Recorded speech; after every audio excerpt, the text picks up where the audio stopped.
I think I'm going to experiment with a couple of stronger flipper coils on this machine. It's a balancing act because I don't want to break the drop targets, which are pretty close to the flippers. But I've got a couple of coils here I bought. This one's the orange dot 5141 from Pinball Resource. Steve Young's the Pinball Resource.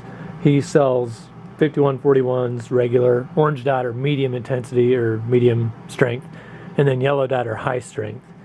This thing has on the primary connection, the initial connection when the flipper coil is made, has 0.9 ohms. And then this one is the Gottlieb 5141 hot from Marco Specialties. And it says right on the coil what the resistance is, but I'm going to check it anyway. The ohm meter is reading about 0.5. So I want to put the weaker of the two in there, so that would indicate the orange dot would be the better choice. I'd guess the yellow dot is closer to a 5141 hot from Marco Specialties. So I'm going to put them in and see how they work. Figured I would show a little bit of ball play before I change out the flipper coils. Give you some idea about the strength of the coils.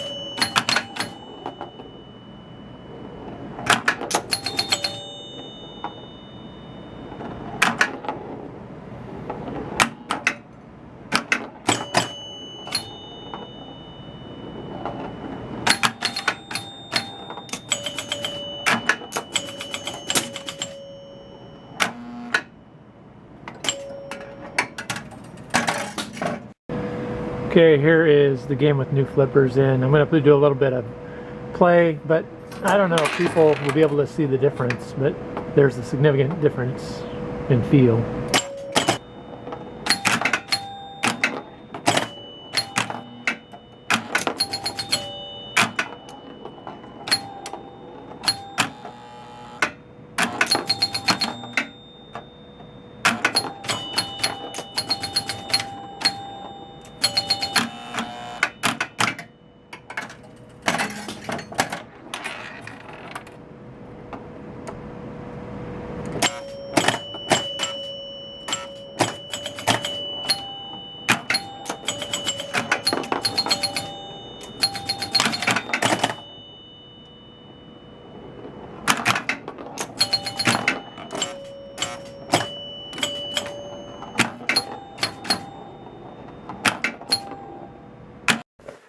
Alright, I've still got an intermittent ball count issue where it won't increment the ball count unit.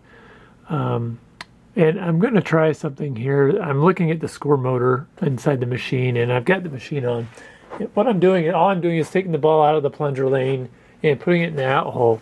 And on a successful ball count, it should only go one peg travel, and right there it did 2 pegs. And I don't know if this is even visible.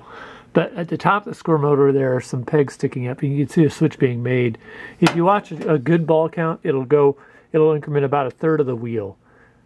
When it's not catching it right, it goes at least like a half of the wheel or 2/3 of the wheel. See, that is a good ball count. So I'm going to reset the machine. So here we go.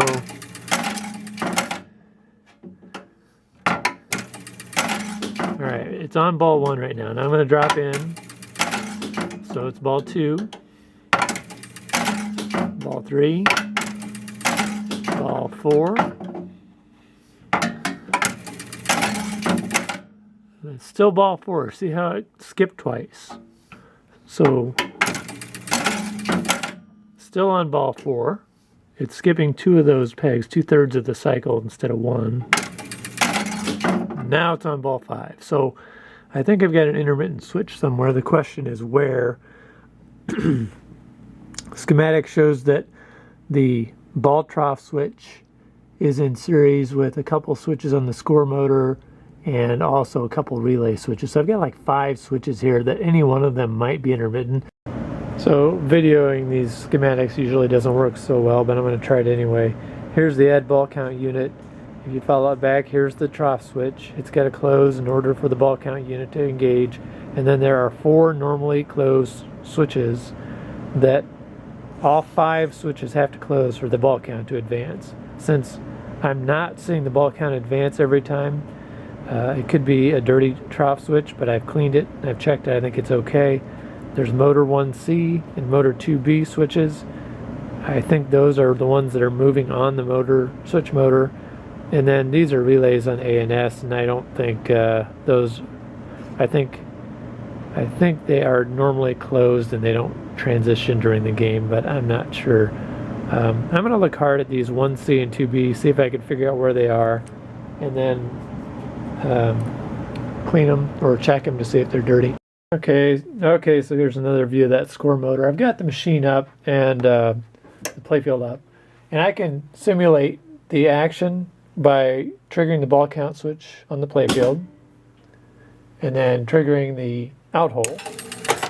And you see how the score motor rotates 1/3 of a rotation every time. So there's ball trough, there's out hole, ball trough, out hole, ball trough, out hole. Game's over. I cannot get this thing to fail with the playfield up, which indicates to me I've got a mechanical issue and the playfield's down. I'm thinking it might be the arm for the switch, the trough switch, mechanically is causing some kind of an issue. So I'm going to take a look at it. Alright, I've been doing a lot of work in the schematic, looking at switches, trying to figure out why that ball trough switch was causing the ball count unit to not make contact. And I think I figured out the problem. As I was watching this thing from underneath here, I was trying to watch the sequence because I thought maybe the ball trough switch was getting double switched or some double bounced or something as it went by. If you look right here, this is the out hole plunger. So it's going to kick the ball from the out hole up to the lane. I've got the game turned on right now. I'm going to see if I can get the problem to happen. So watch that kick out plunger. So that's how it should work. It should activate once. Let's do this a few times because it is intermittent.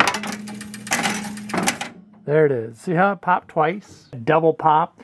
The switch, the kick out hole switch is really close, so it's making contact even when the ball's not in there.